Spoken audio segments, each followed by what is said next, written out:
So thank you, Devendra ji. Thank you for taking up time. I know you had a busy day in the assembly. I think it's appropriate that the Dhurandhars of Indian business should be recognized by the man who is doing a lot to make it easier to do business and is trying to make Maharashtra, which is of course the biggest contributor in terms of GDP, and is trying to make it easier to do business, that he should present the awards. But I'll start with a slightly out of syllabus question. ये देवेंद्र जी, ये election का season है, चुनाव का माहौल है, आप भाजपा का स्टार कैंपेनर है, तो ये जो 5 जो स्टेट्स में इलेक्शन होने जा रहा है, what is your estimate? Because BJP has traditionally not won elections, not very strong in these states, except of course Assam, which is expected. नहीं, बिल्कुल आपने जो कहा, आई थिंक ये जो चुनाव है ये it's going to change the history, और specially I am very hopeful this time in Bengal, और मुझे लगता है कि even in Tamil Nadu will do great. Assam तो खैर सभी को पता है कि हम लोग जीतेंगे, पर बंगाल और तमिलनाडु ये बहुत अच्छा हम करेंगे. और केरल में एक बहुत ही अच्छे अल्टरनेटिव के रूप में हम लोग आज उभर रहे हैं. तो मुझे लगता है कि ये चुनाव शायद पिछले कई चुनाव से अलग इस प्रकार का रिजल्ट होगा. So another question, Devendra ji, which is also very topical. You have the war going on right now. Prime Minister spoken in the Rajya Sabha today and Lok Sabha yesterday. From your vantage point as Chief Minister, what are you seeing the impact of the war? See, of course, today with this war, the supply lines are disrupted, and it is going to have some impact on all the businesses. But having said that, the diversification of supply lines done by the government under the leadership of Prime Minister Modi is actually making us stand out. Because if you look at all the countries which are our neighboring countries, they are almost at the verge of shutting. But India is doing well. We are managing. And I think the Prime Minister has a strategy to, sustain in this war-like situation, because the war is happening there, but for us, it's a war-like situation. And hopefully, I think we should sail through. We should be able to sail through. Yeah. Hopefully, we will have a ceasefire soon. Let's see. Depends on Mr. Trump and his. Yeah. No, I was reading somewhere that what is going to happen on Truth Social. I think we are. Yeah. That will happen. So I was actually. It is a situation where you cannot comment on war, because it is said that even those who have waged the war do not know what is their strategy. So how can you tell what is the strategy? Yeah. Yeah, I think it is showing that it's easy to start a war, but very difficult perhaps to end one. Okay, let me shift to the various questions that were prepared, on the economy. So Maharashtra ka contribution to India's GDP is about 14-15%. It is the leader in FDI.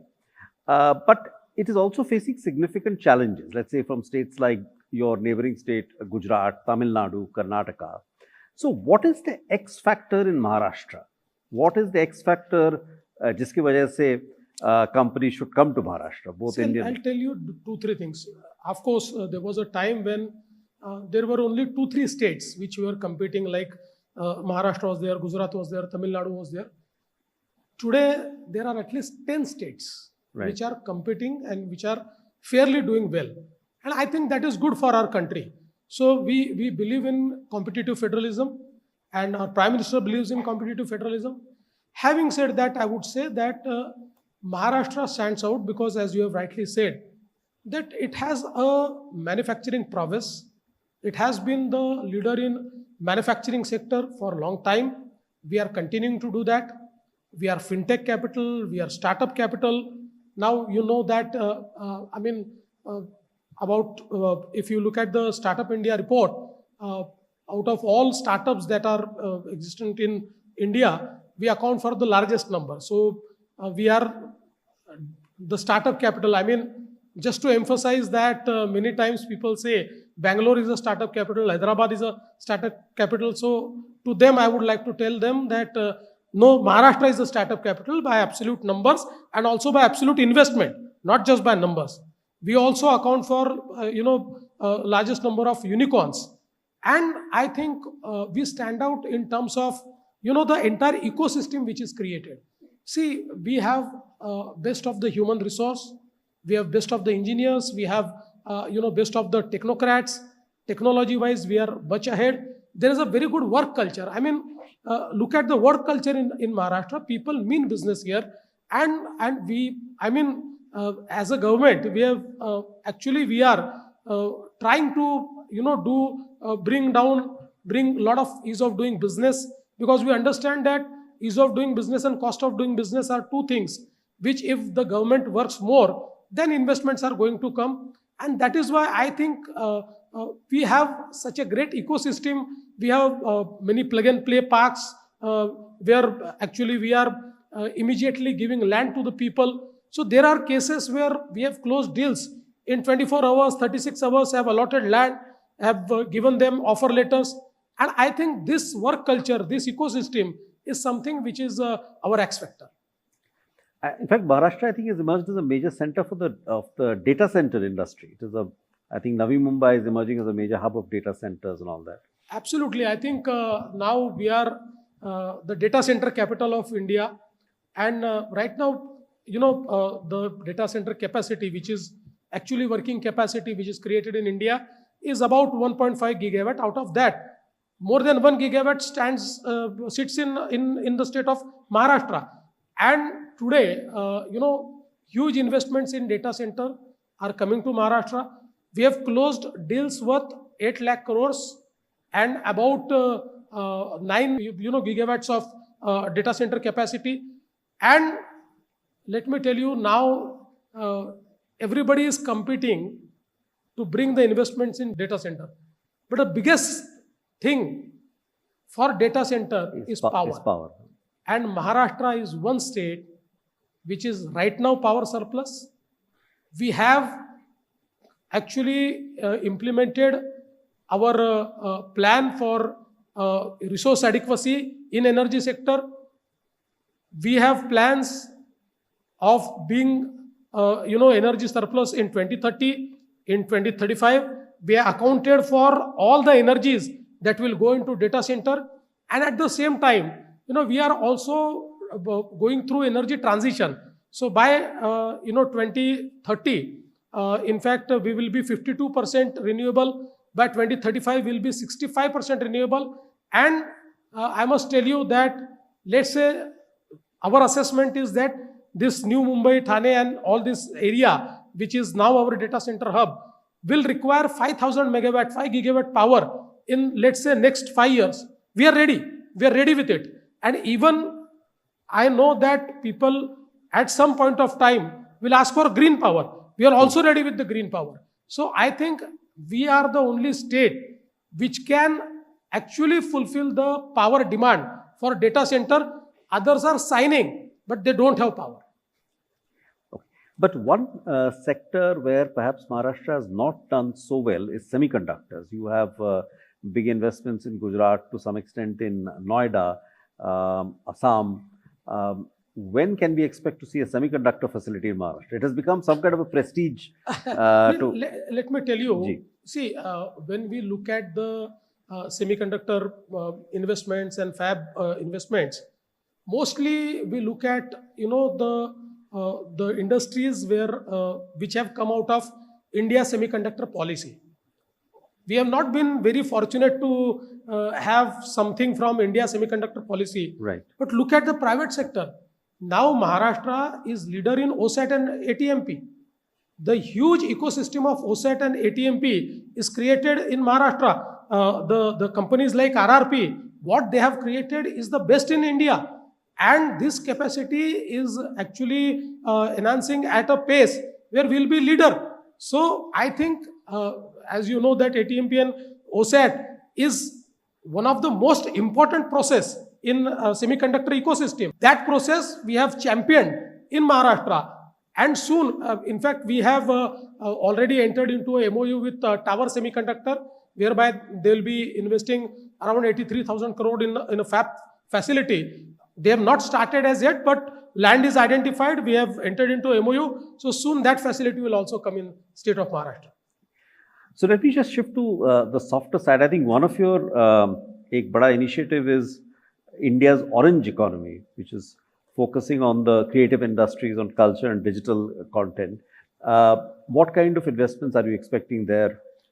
So I think Maharashtra was perhaps the first state to have AVGC XR policy in 2017. And now we are in the second phase of our AVGC XR policy. And I mean, we are a very natural ecosystem for creators economy. And today you can see that that is happening. In fact, I'm very happy that the government of India chose us to host Waves, which has been our flagship program in this sector. Right. And after Waves, we are experiencing huge, investments in this sector, and especially the Indian Institute of Creative Technology, which is a flagship program of Government of India, which is perhaps the IIT in the creators economy sector, that has been started in Mumbai, and soon we will have a campus in Film City. That campus we have already started building. This will actually formalize the entire human resource that we have to create. And I think recently, 2 days back, we also hosted Esports, the World Championship of Esports. And there also, I think, huge opportunities have come. The creators were assembled. So, in our policy, we are creating hub and spoke model, whereby this Indian Institute of Creative Technology will be our hub, and we are actually creating 12 regional hubs which will act like spokes under this. And there, the entire ecosystem for AVGC XR, including the infrastructure which is required, will be available, so that we'll be able to leverage that infrastructure and will be able to provide the ecosystem for the orange economy. Okay, I'm being asked to wind up. So just one or two last questions. So Maharashtra is seeing a very major infrastructure development that's visible in Mumbai with the coastal road, etc. There is the Vadvan port which is coming up. What are the big initiatives going forward in infrastructure in Maharashtra? So as you have rightly said, I think the biggest thing that has happened to Maharashtra and India is Vadvan port. Because you see, for last 30 years, our maritime power has been the JNPT port. It accounts for 55% of our container traffic. But even with the enhanced capacity, there is no space available in JNPT. Now this Vadvan is one port which is 3 times bigger than JNPT. And the best thing about Vadvan is that it has a 20 meters natural deep draft. It is going to be India's largest port. From day one, it will be amongst world's 10 big ports. So for the first time, we are entering into the league of first world ports. And with this port, I think that we will play a major role in the maritime economy. We are also creating huge opportunities leveraging this port. The port-led economy should be, created in every corner. So we have Samrudi Highway. From Samrudi Highway, we are connecting, the JNPT we have already connected. Right.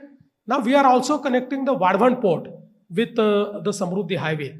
And with this, I think around 25 districts will have direct access to Vadvan port, and the goods movement will happen in at the most 8 hours or 10 hours from around 20 districts to the Vadvan port. So that will give advantage to every part of Maharashtra to be part of this port-led development. And again, as we have built this Atal Setu, and between Atal Setu and the new Mumbai airport. Now we are building the third Mumbai. Likewise, we are building the fourth Mumbai near Vadvan port. And this Vadvan port will be highly connected in a sense that now our coastal road is reaching Bhayandar. From Bhayandar to Virar, we are starting a new coastal road 40 kilometers. So, and this coastal road will go to Vadvan. And Mumbai's third airport will come near Vadvan. So it will come between Virar and Vadvan. We have already, it will be India's first offshore airport. We have already done the survey and it has come feasible. So soon we'll do the formalities and then we'll announce this airport. So I think it is opening huge opportunities in Maharashtra. And again, it's not just for Maharashtra, but for India, because Maharashtra is growth engine. I mean, you know that recently I presented the budget, and in the budget speech I told that the Maharashtra's economy now is 660 billion. And with 660 billion economy, if Maharashtra would have been a separate nation, we would have been 30th economy of the world. Right. And now we are competing not just with states, but let me tell you, in next 2 years, we will surpass the economy of UAE and Singapore.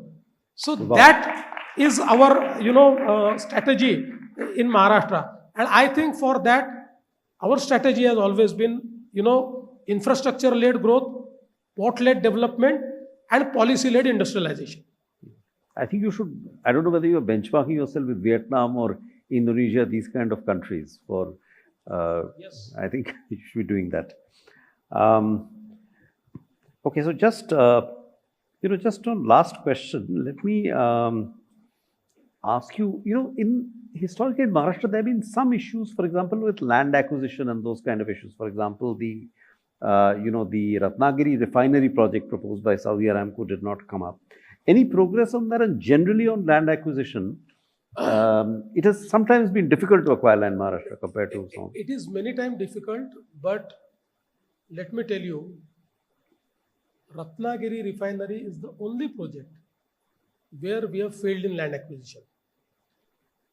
Otherwise, in last 10 years, whatever projects we took, we could do all the projects with all land acquisition, and we have set a record. The Nagpur-Mumbai Samrudi Expressway, 750 kilometer greenfield entire alignment. We could actually, get that entire alignment land in 9 months, just 9 months. And now for new Pune airport, I've already started land acquisition, and 95% of the people have given us consent for acquisition. So acquisition has been problem, but our policy has been that we pay 5 times. We pay 4 times. So in most of the cases, I have not done acquisition. I have done consent award. But as you have rightly said, in Ratnagiri, we could convince people. We had, MOUs were 10,000 acres from people. But unfortunately, we could not convince the erstwhile partners, the erstwhile Shiv Sena under Uddhav Thackerji, and we had to cancel that, that particular area. And then we went for the new site. We are still struggling. Let me tell you very frankly that in the new site, we have such, historical and geographical and, monuments that, again, I mean, that site has come into, certain problems. But we are still hopeful that we'll be able to do it. But I think now is a time where we understand that if at right time we would have started the refinery at Ratnagiri, this would have been opportune time for that refinery. Okay. Devendraji, one last question on politics. So in the last assembly elections, BJP was very close to winning a majority on its own with 130 seats. What is the aim for the next election?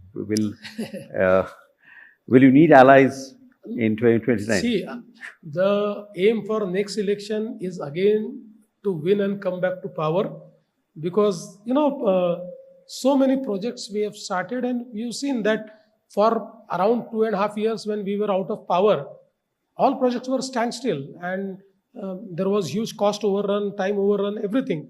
So that is, and for that I think, although as you have rightly told that now BJP is in a position where it is a biggest party on its own.